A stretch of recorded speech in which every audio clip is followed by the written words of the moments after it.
Monsieur le préfet de région, monsieur le préfet, monsieur le sous-préfet, mesdames et messieurs les parlementaires, monsieur le président du conseil régional, monsieur le président du conseil général, mon cher Christian, mesdames et messieurs les conseillers généraux, les maires des communes voisines, les élus du pays du Mont-Blanc, mesdames et messieurs les représentants des administrations, des corps constitués civils et militaires, monsieur le président de la FFCAM, mesdames et messieurs les représentants de la maîtrise d'œuvre, des entreprises, mesdames, messieurs.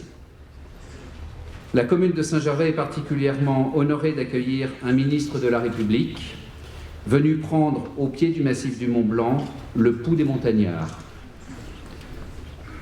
Nous aurions aimé vous garder plus longtemps, car avec Éric Fournier, maire de Chamonix, nous avions un programme pour plusieurs jours pour vous faire découvrir notre merveilleux pays qui est le pays du Mont-Blanc.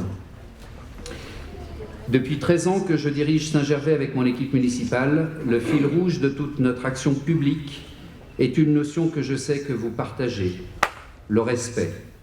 Celui des femmes et des hommes qui vivent dans notre commune, mais aussi de celles et de ceux que nous accueillons volontiers tout au long de l'année, le respect de notre environnement qui est notre cadre de vie.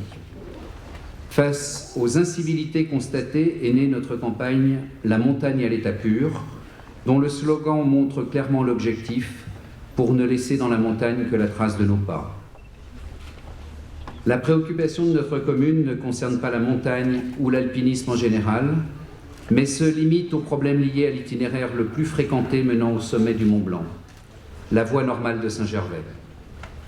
La sensibilisation, la prévention et la pédagogie ont montré leurs limites, puisque de tels actes existent toujours et sont croissants. Il est donc urgent, pour que notre Mont-Blanc reste un espace de liberté, que ceux qui sciemment n'en respectent pas les règles soient sanctionnés. En effet, l'attractivité constante et exponentielle du Mont-Blanc fait qu'aujourd'hui, celles et ceux qui y déambulent comme dans un parc d'attractions sont de plus en plus nombreux et ne répondent pas aux codes de la montagne, mais à des comportements d'urbains.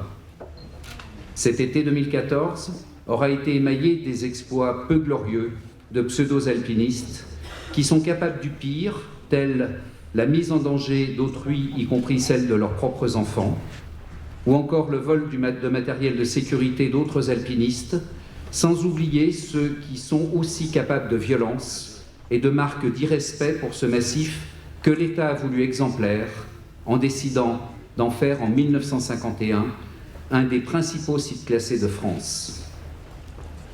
Madame la ministre, réglementer ou réguler cet itinéraire d'accès au Mont-Blanc est une nécessité, sauf à rendre l'arrêté de classement de ce site inopérant ou à vouloir le supprimer. Ces mesures seront sans effet pour les alpinistes et les professionnels de la montagne qui sont déjà respectueux. Mais c'est le prix à payer pour que le Mont-Blanc demeure, comme le reste de la montagne, un espace de liberté. Le Mont-Blanc a besoin de vous, Madame la Ministre, dans la continuité de l'efficace décision prise par Monsieur le Préfet Georges-François Leclerc de poster à Tête-Rousse des gendarmes depuis 2013, permettant ainsi de sauver des vies et de mettre un terme au camping sauvage à proximité du refuge du Goûter. Sous votre autorité, il est urgent que l'ensemble des acteurs de la montagne, les services de l'État, les élus, les guides, le PGHM et les sociétés de secours en montagne, les pratiquants, soient réunis pour décider de mesures à prendre. Dans ce cadre, sur le fondement du quotidien vécu, ou plutôt subi à Saint-Gervais, je souhaite apporter ma contribution en proposant l'examen de plusieurs mesures. Faire respecter strictement l'obligation d'avoir une réservation dans les refuges de la voie normale du Mont-Blanc ou au camp de base de Tête-Rousse par des contrôles.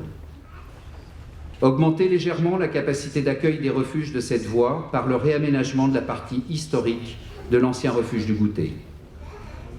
Réfléchir à une pénalisation des secours abusifs pour redonner à la mission de secours son vrai sens. Imaginez un dispositif de validation des capacités sportives des candidats à l'accès au Mont-Blanc, comme cela existe dans beaucoup d'autres sports. Le parachutisme, la plongée sous-marine ou simplement l'ultra-trail du Mont-Blanc. Selon le gardien du refuge du Goûter, 20 à 30% des personnes qui viennent au refuge n'ont rien à y faire. Le site classé du Mont-Blanc, c'est aussi la politique menée par les élus locaux pour que cette nature soit préservée tout en étant un élément de vie. D'abord, en protégeant la vie des habitants comme nous l'avons fait, avec réactivité et efficacité, avec l'aide technique et financière importante de l'État pour le risque d'éclatement de la poche d'eau de Tétrousse. C'est un dossier exemplaire car c'est la première fois qu'en matière de risque naturel, l'argent public a été dépensé en amont pour protéger des vies et non pas a posteriori pour panser des plaies. Notre commune a besoin que l'État poursuive son aide pour aboutir à une solution pérenne, avec l'accord en particulier du syndicat mixte de l'Arve qui apporte sa contribution. Dans le domaine environnemental, les élus Saint-Gervelin ont pris l'initiative de proposer la démolition de l'ancienne soufflerie du Mont-Lachat et sa renaturation, où on a fait une halte tout à l'heure. Ce dossier a pu aboutir il y a quelques semaines grâce à la collaboration efficace des services de la DREAL et de la DDT, mais surtout grâce au financement de 80% accordé par le Conseil général, qui une fois encore montre qu'il est aux côtés des collectivités locales pour leurs projets environnementaux, sans oublier la collecte de WWF France, présidée par Isabelle Autissier, dans le cadre du Pendathlon qui se déroule à Saint-Gervais depuis 2013. À l'automne 2015, ce site dénaturé par des bâtiments industriels sera restitué à la nature. Si ce projet est exemplaire et exceptionnel, il n'en reste pas moins vrai que l'obtention des autorisations administratives en site classé nécessite d'avoir de la pugnacité face aux procédures multiples, longues, coûteuses et par conséquent improductives, mais surtout en opposition totale avec toute notion de réalisme économique. Il est urgent que l'ensemble de ces dispositifs soit allégé et ne constitue plus un frein au projet d'aménagement nécessaire et attendu. Je prendrai pour exemple le dossier exemplaire du télésiège des Mélèzes sur le domaine skiable Les Ouches Saint-Gervais, qui vise à remplacer deux téléskis obsolètes par un appareil respectueux. Il est aussi urgent, Madame la Ministre, que l'administration fasse confiance aux élus locaux, qui sont les premiers élus de la République. Mais le pays du Mont-Blanc qui vous accueille aujourd'hui ne se résume pas à ce sommet prestigieux qui brille aux yeux du monde, le Mont-Blanc, qui incarne effort, pureté. Au fond de nos vallées, le quotidien est moins souriant. La stagnation de la pollution liée au changement climatique, mais aussi à une surfréquentation par les camions qui transitent par le tunnel du Mont-Blanc, n'est pas uniquement un enjeu environnemental, c'est avant tout un problème grave de santé publique. Le BPA, arrêté par le préfet Leclerc, est un premier pas important qu'il faut saluer, tout comme l'interdiction de circulation pour les camions Euro 3 en cas de pic de pollution. Mais ce n'est pas suffisant. Madame la Ministre, je me fais l'interprète de toutes ces familles qui vivent ici dans l'angoisse pour leurs enfants.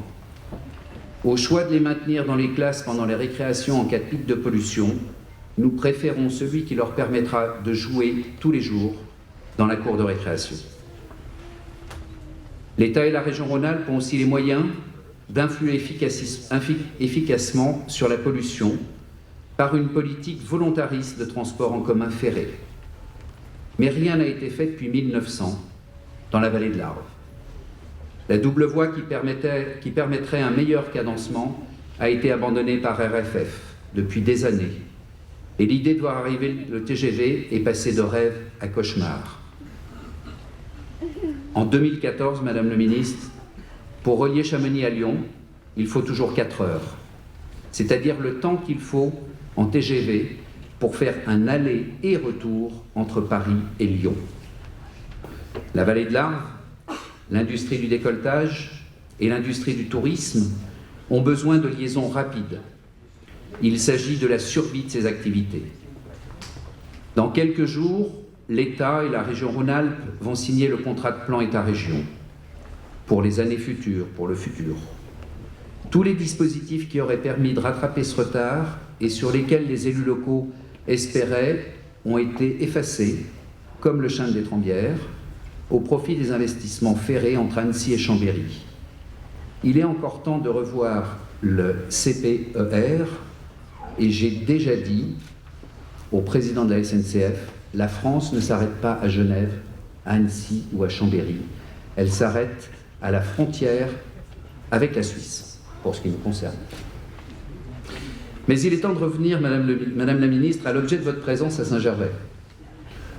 Vous nous faites l'honneur de votre présence à l'occasion des festivités organisées par la FFCAM pour l'inauguration du nouveau refuge du Goûter. Celui-ci a été construit sur un terrain privé de la commune de Saint-Gervais dans le cadre d'un bail à construction dans lequel nous avons confié à la FFCAM une mission de service public, celle de protéger les alpinistes. L'histoire du nouveau refuge du Goûter a plus de 10 ans. Je voudrais saluer tout particulièrement la volonté du préfet de la région Rhône-Alpes, Jean-François Carenco, alors préfet de la Haute-Savoie, qui a compris la nécessité d'adapter ce refuge ancien aux normes d'accueil et d'hygiène pour des alpinistes venant du monde entier.